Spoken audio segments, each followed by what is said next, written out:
লাদাখের লেহ থেকে এই মুহূর্তের সবচেয়ে বড় খবর আসছে। পৃথক রাজ্যের দাবিতে উত্তাল আন্দোলন সহিংস রূপ নিয়েছে। বিক্ষোভকারীরা বিজেপির জেলা কার্যালয়ে আগুন ধরিয়ে দিয়েছে। পুলিশের একটি গাড়িও ভস্মীভূত। আন্দোলনকারীদের ছত্রভঙ্গ করতে পুলিশের টিয়ার গ্যাস নিক্ষেপ। বুধবার সকাল থেকে শান্তিপূর্ণ অবস্থায় কর্মসূচি চললেও দুপুরের পর পরিস্থিতি হাতের বাইরে চলে যায়। উত্তেজিত বিক্ষোভকারীরা বিজেপি অফিস ঘেরাও করে আগুন লাগিয়ে দেয়। পুলিশ টিয়ার গ্যাস ও লাঠিচার্জ চালিয়ে পরিস্থিতি নিয়ন্ত্রণে আনার চেষ্টা করেছে। জানা গিয়েছে এলাকায় এখনো ব্যাপক উত্তেজনা বিরাজ করছে।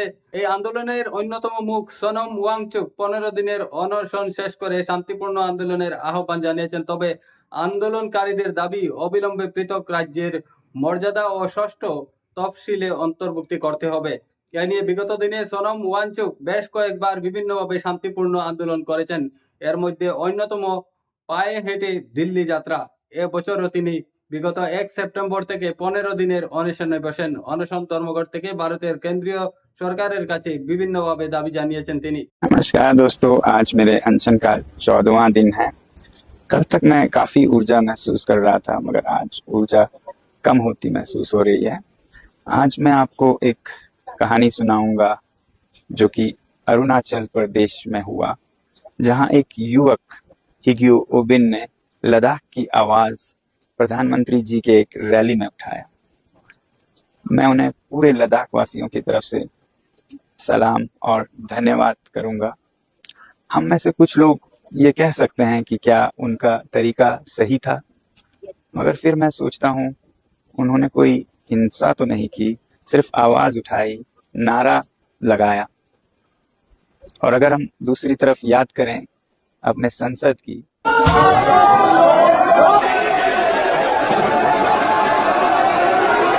तो वहां तो सांसद जिस तरह का व्यवहार करते हैं उसके सामने तो ये बहुत ही छोटा था। तो छोटे बड़ों से ही तो सीखते हैं अपने हक की आवाज उठाना। बाकी आपको ये बताऊं कि यहाँ जैसे दिन शुरू हो रहा है, अलग अलग गांव के लोग भारत का झंडा उठाए लद्दाख के मांगों को आवाज देते हुए यहाँ सैकड़ों के तादाद में जुड़ रहे हैं। ये रोज का नजारा है। लगभग 500 लोग एक दिन के अनशन पे जुड़ते हैं और हम कोई 15 लोग तो लंबे अनशन पे हैं, जिनमें से कुछ 35 दिन के अनशन पे। उम्मीद है हमारी आशाएं पूरी होंगी, आप लोगों का साथ मिलेगा और देश के हर भाग से इसी तरह लद्दाख की आवाज उठेगी। जिले দুর্ভাগ্যজনকভাবে ভারতের মেইনস্ট্রিম মিডিয়াতে এর খবর খুব কম দেখা গিয়েছে। এদিকে সোনম ওয়াংচুক বিনম্রতার সাথে ভারতের প্রধানমন্ত্রী নরেন্দ্র মোদীর জন্মদিনে অনশন ধর্মঘট থেকে শুভেচ্ছা বার্তা পাঠিয়ে দাবি উত্থাপন করেন। मोदी जी को हैप्पी बर्थडे और जन्मदिन की शुभकामनाएं। आज हमारे अनशन का 8वां दिन है और यहाँ पर मेरे साथ 15 लोग 35 दिन के अनशन पर और 500 लोग एक दिन के उपवास और प्रार्थना के लिए जुड़े हैं। हम सब आपको लद्दाख के पर्वतों से सफेद पवित्र खातक के साथ शुभकामनाएं भेजते हैं। मोदी जी, हमारे पास प्रार्थनाओं के सिवाय देने को आपको कोई भेंट नहीं है, मगर आप हमें एक बड़ा तोहफा दे सकते हैं आज के दिन। आपको याद होगा कि 5 साल पहले संसदीय चुनाव और फिर हिल काउंसिल के चुनाव में आपने लद्दाख के जनता से एक बड़ा वादा किया था कि आप लद्दाख को और लद्दाख के संवेदनशील पर्यावरण, जलवायु और संस्कृति को संरक्षित करेंगे संविधान के 6वें शेड्यूल में। और हमारी हमेशा उम्मीद रही है कि आप हमें अन्य नागरिकों की तरह लोकतंत्र भी देंगे स्टेटहुड के तौर पर। और अब हिल काउंसिल के अगले चुनाव भी आ गए अक्टूबर में, और हम आशा करते हैं कि आप इन वचनों को पूरा करेंगे अगले चुनाव में जाने से पहले। लद्दाख के हर नागरिक, बल्कि यहाँ के पशु पक्षी, फूल पौधे, पर्वत, नदी, ग्लेशियर्स सब आपके आभारी रहेंगे। और आपको फिर से बहुत बहुत शुभकामनाएं और जुले हैप्पी बर्थडे। অবশেষে সরকার বিষয়টি অবগত হয়। জানা গিয়েছে আগামী 6 অক্টোবর কেন্দ্রীয় সরকার ও লাদাখ প্রতিনিধি দলের বৈঠক হওয়ার কথা। তবে লেহ এর উত্তপ্ত পরিস্থিতি দেখে প্রশাসনের কপালে চিন্তার বাজ। লাদাখের লেহতে পৃথক রাজ্য মর্যাদা ও সাংবিধানিক সুরক্ষার দাবিতে দিনভর আন্দোলন চলার পর মঙ্গলবার বিকেলে পরিস্থিতি হঠাৎই উত্তপ্ত হয়ে ওঠে। আন্দোলনকারীরা বিজেপির জেলা কার্যালয়ে আগুন ধরিয়ে দেয়। পাশাপাশি পুলিশের একটি সুরক্ষা গাড়িও ভস্মীভূত হয়। এলাকায় ব্যাপক উত্তেজনার সৃষ্টি হয় এবং প্রশাসন দ্রুত অতিরিক্ত নিরাপত্তা বাহিনী মোতায়েন করে। 2019 সালে জম্মু কাশ্মীর থেকে বিশেষ মর্যাদা অর্থাৎ অনুচ্ছেদ 370 প্রত্যাহারের পর লাদাখকে কেন্দ্রশাসিত অঞ্চলে রূপান্তর করা হয়, তখন থেকেই লাদাখবাসীর একাংশ পৃথক রাজ্যের মর্যাদা এবং ভারতের সংবিধানের 6ষ্ঠ তফসিলের অন্তর্ভুক্তি দাবি করে আসছেন। তাদের যুক্তি, লাদাখ একটি উপজাতি প্রধান এলাকা। 6ষ্ঠ তফসিলে অন্তর্ভুক্ত হলে স্থানীয় জনগোষ্ঠী তাদের ভূমি, সংস্কৃতি ও পরিচয় রক্ষার সাংবিধানিক অধিকার পাবেন। এদিকে মঙ্গলবার সকালে শান্তিপূর্ণ প্রতিবাদের মধ্যে 2 অনশনকারীর শারীরিক অবস্থা খারাপ হয়ে যায়।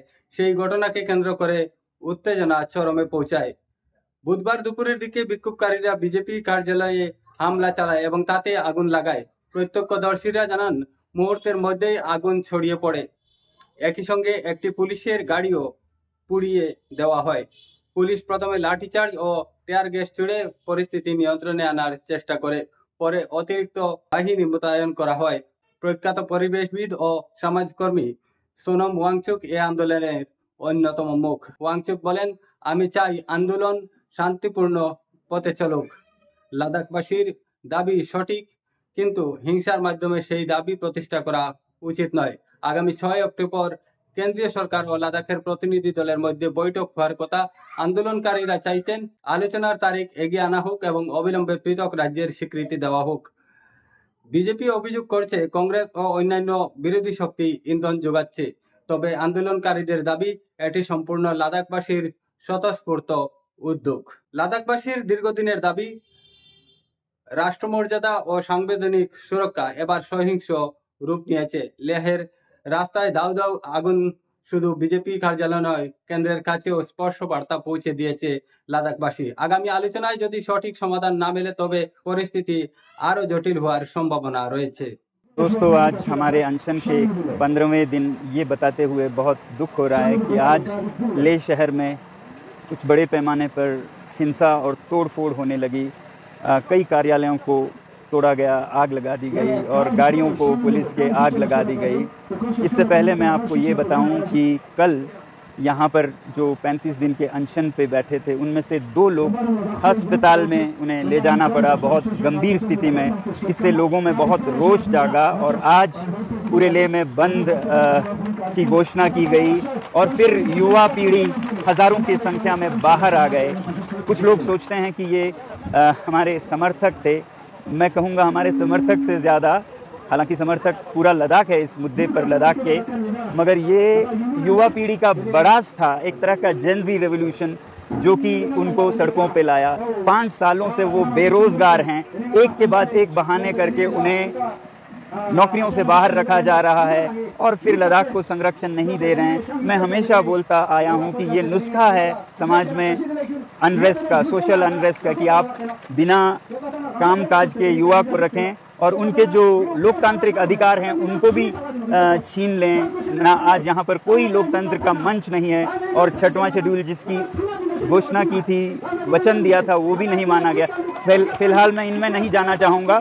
मैं अपील करता हूँ लद्दाख के युवा पीढ़ी से कि वो जो भी हो इस रास्ते पर न चलें, हिंसा के रास्ते पर। ये मेरे 5 साल के कोशिशों को नाकाम कर देता है। अगर हम इतने सालों से अनशन कर रहे हैं, शांति से पदयात्रा कर रहे हैं और फिर अंत में अगर हिंसा कर बैठे तो ये हमारा रास्ता नहीं है। इसलिए मैं फिर युवा पीढ़ी से हाथ जोड़कर विनती करता हूं कि हम शांति के ही रास्ते से सरकार को कहें और सरकार भी, मैं चाहता हूं कि शांति के संदेश को सुने। जब वो शांति को अनसुनी कर दें, 1 बार अनशन, 2 बार अनशन, 5 बार तक अनशन करे कोई, लेह से दिल्ली तक पैदल चले आए शांति से और उसका भी कोई अनसुना कर दे तो फिर इस तरह के हालात आते हैं। इस समय मैं सरकार से कहूँगा कि वो संवेदनशील हो लद्दाख के बारे में और युवा पीढ़ी से कहूँगा कि वो शांति के रास्ते पे चले। मैं पूरे देश से ये बताना चाहता हूँ कि ये रास्ता मेरा दिखाया हुआ नहीं है, ये उनके बड़ास का एक परिणाम है, मगर ये बड़ास निकालने का समय नहीं है। शांति से, ठंडे दिमाग से सरकार के साथ वार्तालाप करने का समय है। आज बस इतना ही, अभी बस इतना ही। बहुत बहुत धन्यवाद। जय हिंद।